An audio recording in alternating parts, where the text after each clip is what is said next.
Dear students, I am doctor Shiva Khalid. आज का हमारा टॉपिक है जनरल एप्टीट्यूड टेस्ट के बारे में। आज हम कुछ एमसीक्यूज सॉल्व करेंगे। हमें पता है कि यूजीसी नेट में दो पेपर होते हैं। एक आपका कंपलसरी पेपर है जो कि सभी के लिए कंपलसरी है, चाहे वो किसी भी कोर्स के हों, और एक पेपर आपकी चॉइस का सब्जेक्ट होता है जो उसमें आपके मास्टर्स होते हैं और जिसको आप चूज करते हैं। तो पेपर वन का जो ऑब्जेक्ट होता है, the main objective is to assess the teaching and research capabilities of the candidates, यानी जो उसकी टीचिंग और रिसर्च की जो कैपेबिलिटीज होती है उसको टेस्ट करने के लिए ये पेपर किया जाता है। तो जब the test aim is assessing the teaching and research aptitude as well. So candidates are expected to possess and exhibit cognitive abilities, जो उनकी अपनी कॉग्निटिव एबिलिटीज हैं, जो टीचिंग एबिलिटीज हैं, which includes the comprehension, analysis, evaluation, understanding the structure of arguments and deductive and inductive reasoning के बारे में जो उनकी अपनी नॉलेज है उसको जानने के लिए ये टेस्ट किया जाता है। तो candidates are also expected to have a general awareness about the teaching and learning processes in higher education system. So further they should be aware to interaction between the people, environment, natural resources and their impact on the quality of life। तो ये मकसद है इस paper को करने का, जो general aptitude test हैं जो कि सबके लिए कंपलसरी होते हैं। आज हम लोग बात करेंगे इसके यूनिट वन की। यूनिट वन में जो टीचिंग एप्टीट्यूड है, जिसमें कि कॉन्सेप्ट है, टीचिंग का ऑब्जेक्टिव है, लेवल्स ऑफ टीचिंग है, मेमोरी, अंडरस्टैंडिंग एंड रिफ्लेक्टिव के बारे में जो कोर्स है, कैरेक्टरिस्टिक्स एंड बेसिक रिक्वायरमेंट्स के बारे में, and learners characteristics of adolescence and adult learner academic, social, emotional and cognitive. So individual differences हैं, factors affecting teaching related to teachers learning and the learner support material, instructional facilities हैं, learning environment and institutions हैं, a method of teaching in institution of higher education, higher learning and teacher centered versus the teachers centered methods, and offline versus online methods, स्वयं और स्वयं प्रभा मुख के बारे में हम लोग इसका जो सिलेबस है वो इसके बारे में है। हमारी जो टीचिंग का आज का जो हमारा टॉपिक है वो है एमसीक्यू से रिलेटेड, जहां हम बात करेंगे कुछ एमसीक्यूज की, जिसमें अराउंड 20 एमसीक्यूज मैं सॉल्व करूंगी आप लोगों के लिए, आप लोगों से डिस्कस करूंगी, ताकि आप लोगों को एक आइडिया हो सके कि पेपर वन जो जनरल पेपर है उसमें किस तरीके के एमसीक्यूज होंगे। तो थोड़ा सा एक छोटे से डिस्क्रिप्शन के बाद हम लोग स्टार्ट करते हैं अपने पेपर को। सबसे पहले हम जानेंगे कि टीचिंग क्या है। Teaching is one of the instrument of education and is a special function is to impart understanding and skill. Teaching जो है, जो एक इंस्ट्रूमेंट है एजुकेशन का, जो कि टीच करती है, टीचर अपने स्टूडेंट्स को एक अंडरस्टैंडिंग एंड स्किल है। Impart of the main function of teaching is to make learning effective. Learning को कैसे इफेक्टिव बनाया जा सके, एक टीचर की रिस्पॉन्सिबिलिटी होती है कि अपनी लर्निंग को ऐसे इफेक्टिव बनाए ताकि स्टूडेंट्स उसको आसानी से समझ पाए। So the learning process would get completed as well as a result of teaching। so teaching and learning are very closely related। तो टीचिंग और लर्निंग जो है वो बहुत ही एक दूसरे से रिलेटेड है। So teaching is a process in which one individuals teachers और इंस्ट्रक्ट अनदर इंडिविजुअल। एक इंडिविजुअल जो है वो दूसरे इंडिविजुअल को इंस्ट्रक्शंस देता है, टीच करता है, सिखाता है। So teaching is consider as a act of imparting the instruction to the learner in a classroom situation। So in watching systematically, do we consider is an manipulation in a situation where the learner will acquire a skill and insight with his own initiation। तो learner जो होता है वो acquire करता है skill को, जो teacher उसको टीच करती है। So teaching is an activity that influences a learner to learn and acquire desired knowledge and skill and also their desired ways of living in the societies। किस तरीके से उसको अपनी लाइफ को सोसाइटी में गुजारना है, किस तरीके से बिहेव करना है, क्या सही प्रोसेस है, what is good what is bad. एक टीचर, एक अच्छा टीचर जो होता है वो अपने स्टूडेंट को टीच करता है। So it is a process in which a learner teachers and other variables are organized in a systematic way to attain the some predetermined goals। Teaching is one of the instrument of education and is a special function is in part of understanding and skill. So the main function of teaching is to make learning effective, and the learning process would get completed as a result of teaching. So teaching and learning are very closely related. तो teaching और learning जो process है वो एक दूसरे से closely related है. और जैसा हम जानते हैं कि socialization के जो एजेंट्स हैं वो है एक टीचर जो है, जो कि एजुकेशनल इंस्टीट्यूट में अपने स्टूडेंट्स को सोशलाइज करती है, उसको सही और गलत की पहचान बताती है, उसको आगे सोसाइटी में एक सोशलाइज मेंबर होने के लिए तैयार करती है. तो चलते हैं हम अपने एमसीक्यूज की तरफ. हम देख लेते हैं कि किस तरह के जो क्वेश्चंस हैं वो टीचिंग से जो जनरल एप्टीट्यूड से रिलेटेड जो क्वेश्चंस हैं, किस तरीके के क्वेश्चंस जो हैं वो आते हैं.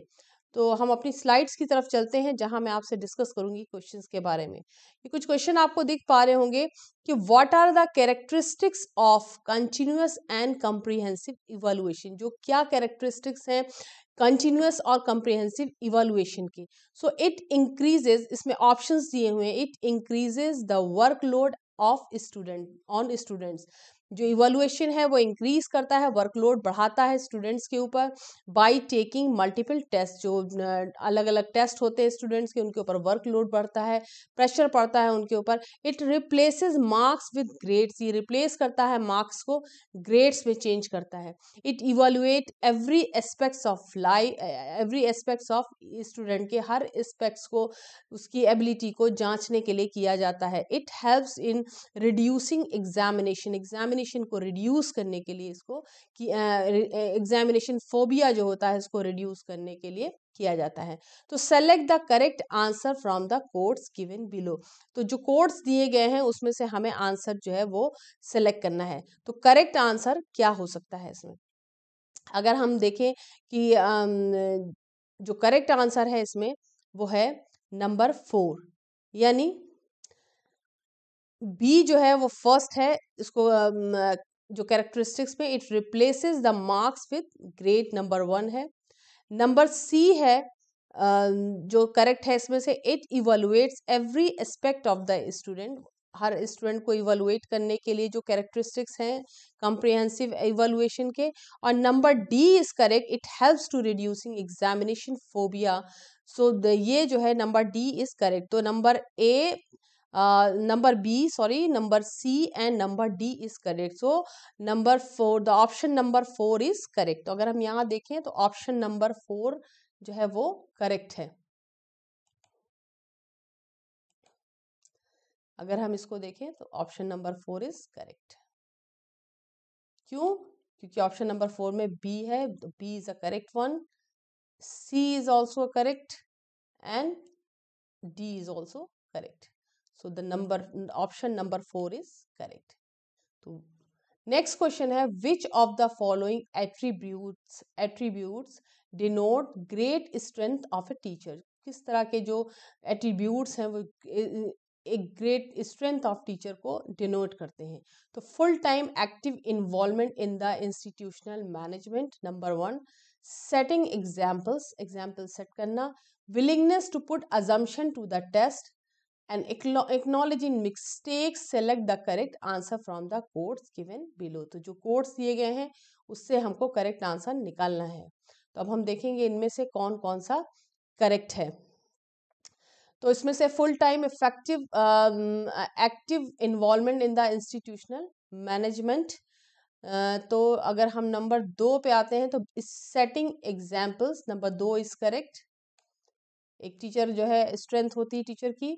और नंबर सी पे देखते हैं, willingness to put assumption to the test, good, it's correct. And number D is correct, acknowledging mistakes को एक्नॉलेज करना, ये होती है स्ट्रेंथ डिनोट करना, great strength of a teacher.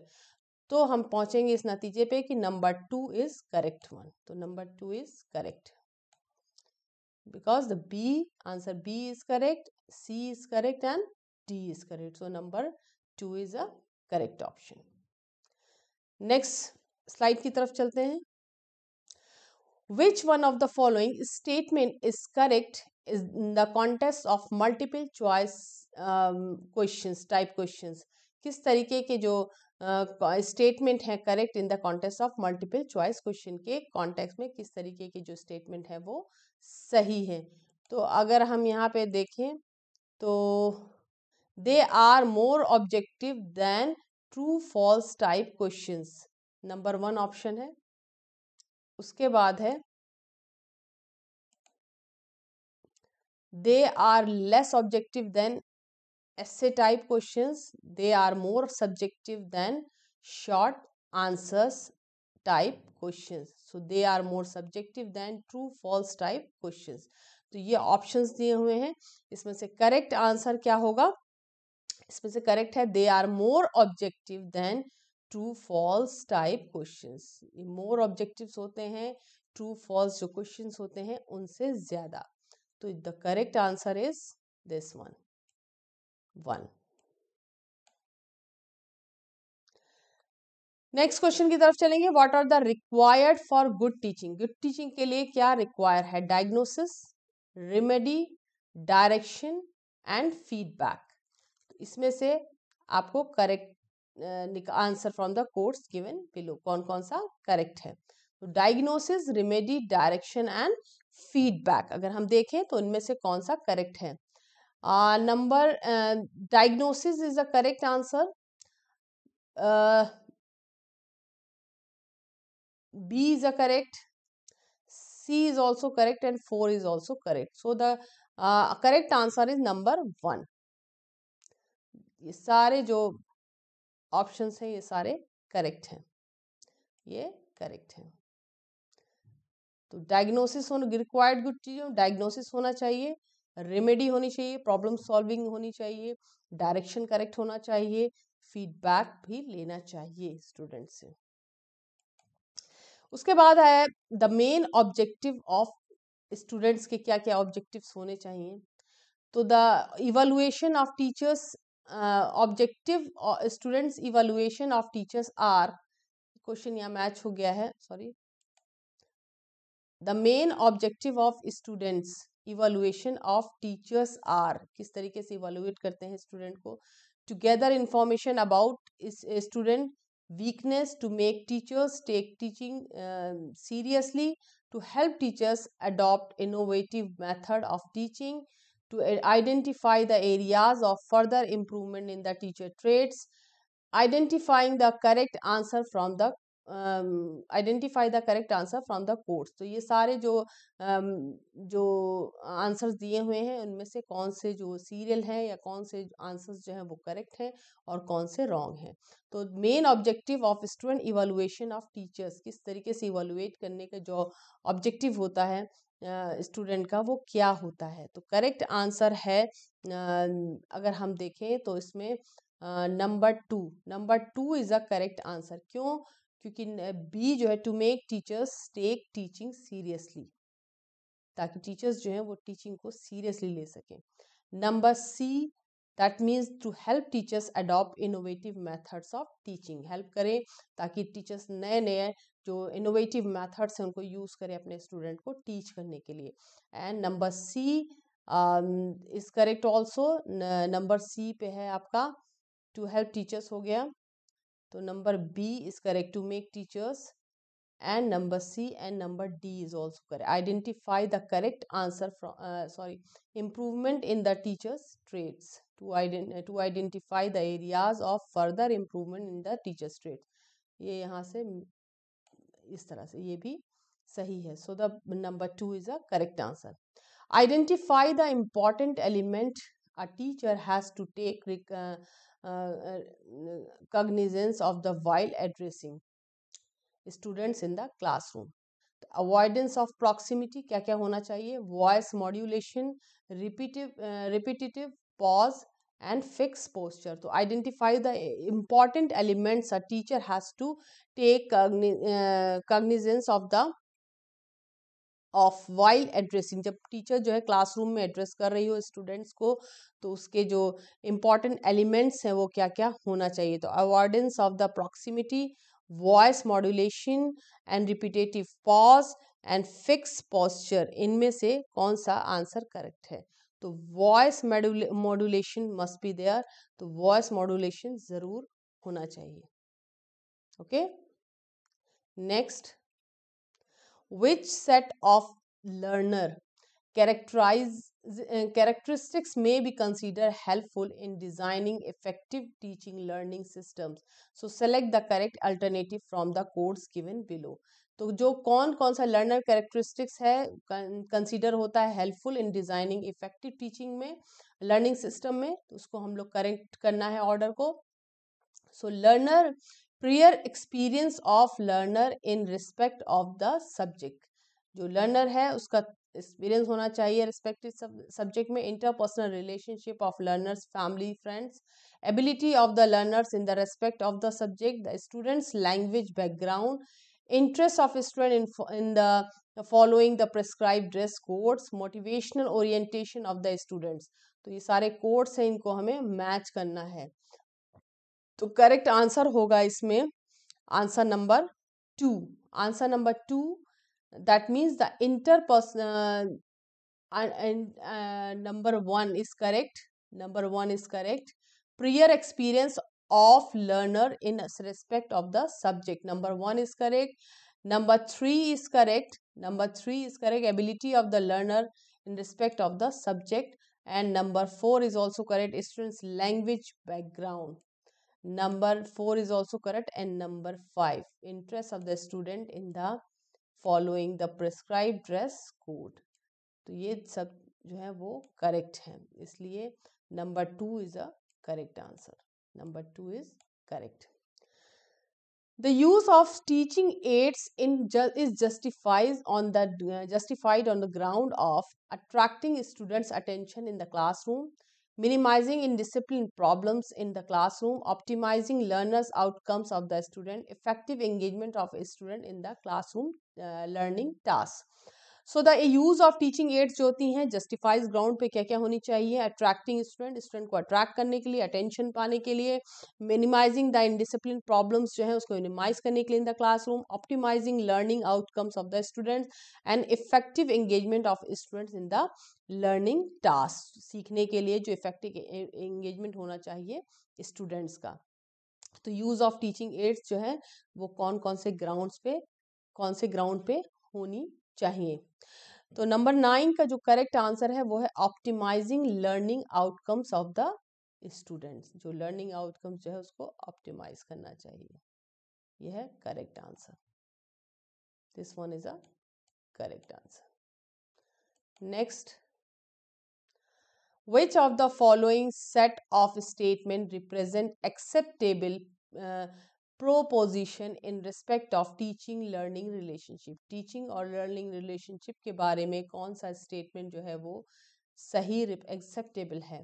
तो choose the correct code to indicate your answer. When student fail in a test, it is the teachers who fails. जब student fail हो जाते हैं क्या वो टीचर है जो उनको फेल करती है. Every teaching must aim at ensuring learning. There can be teaching without learning taking place. There can be a learning without teaching. There can be no learning without teaching. A teacher teaches but learns also. Real teaching learning implies rote learning. तो rote learning क्या चीज़ होती है? जो हम लोग रट के learn करते हैं उसको कहते हैं रोट लर्निंग. तो अब इसमें से करेक्ट आंसर क्या हो सकता है अगर हम जाने, तो इसका जो करेक्ट आंसर है वो है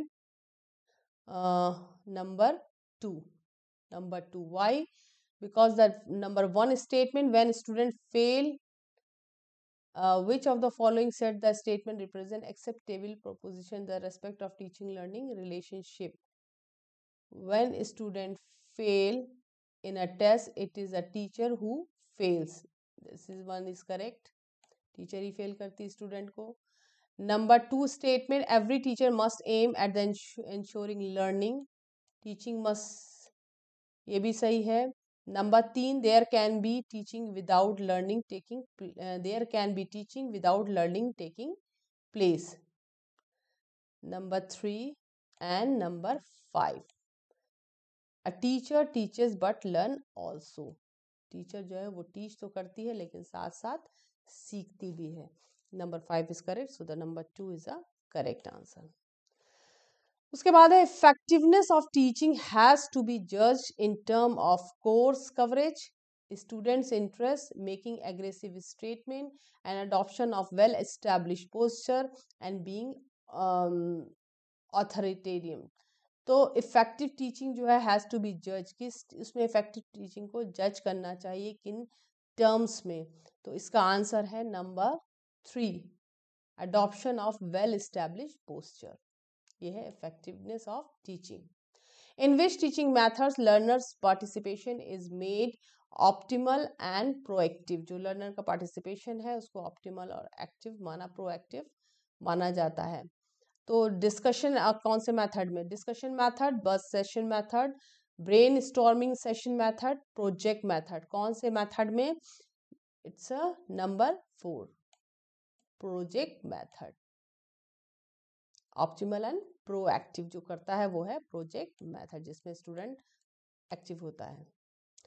उसके बाद हम लोग आते हैं नेक्स्ट स्लाइड की तरफ, जिसमें one of the most powerful factors affecting teaching effectiveness is related to the social, जो one of the most powerful factor है जो इफेक्ट करता है टीचिंग इफेक्टिवनेस को, वो है social system of the country, economic status of the society, prevailing political system and educational system. तो यहाँ पे आपका आंसर होगा number 4, number 4 is a correct answer, यानी एजुकेशनल सिस्टम ही जो है वो पावरफुल फैक्टर है जो इफेक्टिवनेस, टीचिंग इफेक्टिवनेस से रिलेटेड है। उसके बाद है असर्शन दिए हुए हैं यहाँ पे, ए एंड बी है उसका रीजन, उसको आपको मैच करना है। तो formative evaluation tend to accelerate the pace of learning, जो फॉर्मेटिव इवैल्यूएशन है जो कि इवैल्यूएशन किया जाता है वो tend to accelerate the pace of learning को बढ़ाता है। रीजन है उसका as against summative evaluation, formative evaluation is highly reliable and choose the correct answer from the following quotes। दोनों में दो स्टेटमेंट दिए हुए, एक रीजन है एक असर्शन है, दोनों एक दूसरे के दोनों ही सही है या दोनों एक दूसरे को डिफाइन करते हैं, ये हमें आंसर देना है। तो हमारा जो करेक्ट आंसर होगा इसमें वो है नंबर 3, नंबर 3 यानी A is true but R is false, यानी ए जो है ट्रू है बट आर जो है वो फॉल्स है। ए जो है ट्रू है यानी जो इवैल्यूएशन है, formative evaluation tend to accelerate the pace of learning, but against summative evaluation, formative evaluation highly reliable. तो जो आर है वो ट्रू नहीं है। Number 16, which one of the following is a key behaviour in effective teaching, में क्या की behaviour है, using student ideas and contribution, structuring instrumental variety and questioning. तो कौन सा जो आंसर है इसमें से करेक्ट हो सकता है, इसमें से करेक्ट होगा जो आंसर है वो है नंबर 3, यानी इंस्ट्रूमेंटल वैरायटी, अलग अलग मेथड्स को यूज करना।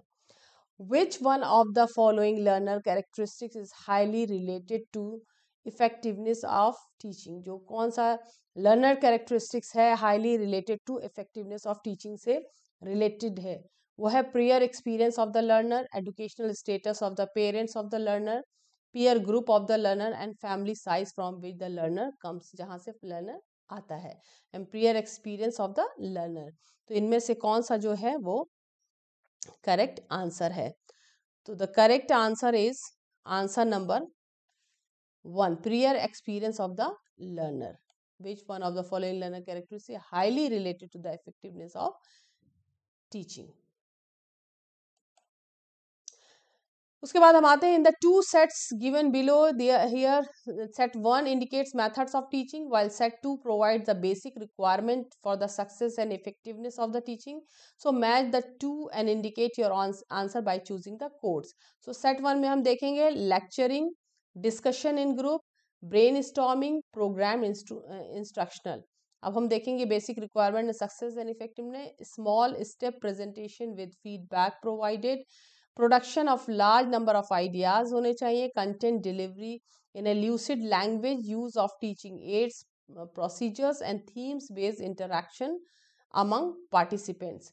तो इसका अगर हम करेक्ट आंसर देखेंगे तो उसमें देखेंगे जो नंबर 3 है, number 3 is related to B, discussion in group, मतलब content delivery in a lucid language. तो ये जो है नंबर बी जो है वो नंबर 3 से रिलेटेड है। उसके बाद आता है नंबर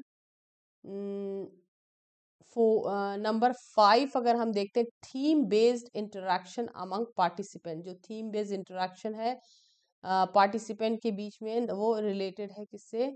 ब्रेन स्टॉर्मिंग से, ब्रेन स्टॉर्म से, नंबर सी से।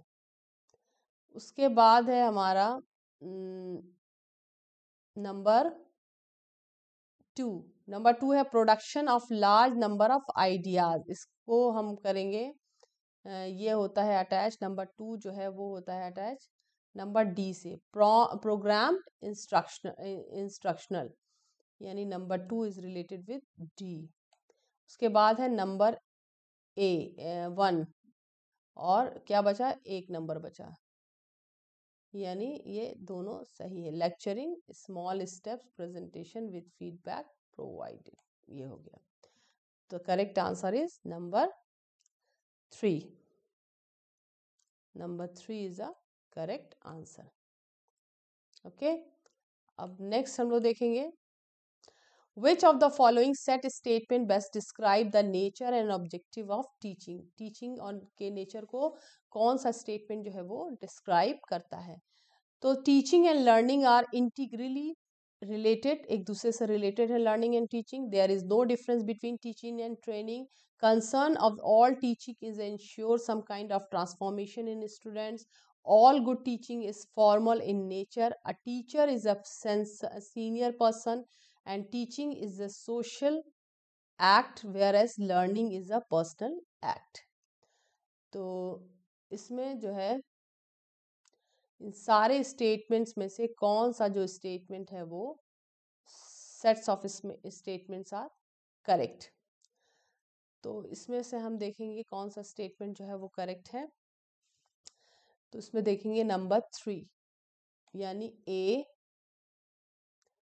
is correct. Teaching and learning are integrally related, it's correct. Concern of all teaching is ensure some of kind of transformation in the student, ये भी important है. Effectiveness, nature and objective of teaching, and C is correct and number F is correct. Teaching is a social act whereas learning is a personal act. ये है correct answer. So the correct answer is number 3. उसके बाद है assertion A, all teaching should aim at ensuring learning. सब जितनी teachings हैं वो ensure करना चाहिए लर्निंग को। वन रीजन आर जो है वो उसका all learning results from teaching, यानी सारी जो लर्निंग्स हैं वो टीचिंग से आती हैं। Choose the correct answer. So the correct answer is answer number answer number 3। A is true but all is R is false, क्योंकि सारी टीचिंग जो है वो लर्निंग से नहीं आती है। सारी जो learning, all learning results from teaching, it is not a correct answer, it's false F, and this one is a correct answer. All teaching should aim at ensuring learning, जो टीचिंग होती है उसका मकसद है लर्निंग का। तो इसी तरह के क्वेश्चंस के साथ मैं आप से बार बार और वीडियोस आपके लिए बनाती रहूंगी। उसमें 2020 करके सेट्स हम बनाएंगे क्वेश्चंस के, जिसको कि हम लोग सॉल्व करेंगे। तो मेरे साथ जुड़े रहिए, मेरे चैनल को शेयर कीजिए, सब्सक्राइब कीजिए, और कंप्लीट कोर्स के लिए जो यूजीसी नेट का कोर्स है, जो कोई मैं 2 जनवरी से स्टार्ट करने जा रही हूँ, अनअकैडमी पे स्टार्ट हो रहा है रात के 9 बजे। आप प्लस मेंबर बन के अनअकैडमी के मुझे वहाँ पे ज्वाइन कर सकते हैं for detail course sociology UGC net के लिए, जहाँ पे मैं यूजीसी नेट का सोशियोलॉजी कोर्स जो है वो डिटेल कोर्स वहाँ पे पढ़ा रही हूँ। और बाकी ये जनरल जो कोर्स है इसकी MCQs के लिए मैं वीडियो आपके लिए बनाती रहूँगी। और मुझे कमेंट बॉक्स में लिख के बताएं, अगर आपको इसके नोट्स चाहिए, डिटेल नोट्स, तो मैं आपको प्रोवाइड कराऊंगी। इसके लिए आप मुझे कमेंट बॉक्स में मैसेज करके मुझसे बताएं कि अगर आप इसकी नीड है आपको, आप चाहते हैं कि आपको नोट्स दिए जाएं। तो मेरी वीडियो को ज़्यादा से ज़्यादा शेयर कीजिए और इसको बेल आइकन को दबाना बिल्कुल भी ना भूलिए। मेरी प्रीवियस वीडियोस जो है जिसका डिस्क्रिप्शन बॉक्स में लिंक्स दिए गए हैं, आप उनको वहाँ जा कर के देख सकते हैं। Thank you so much.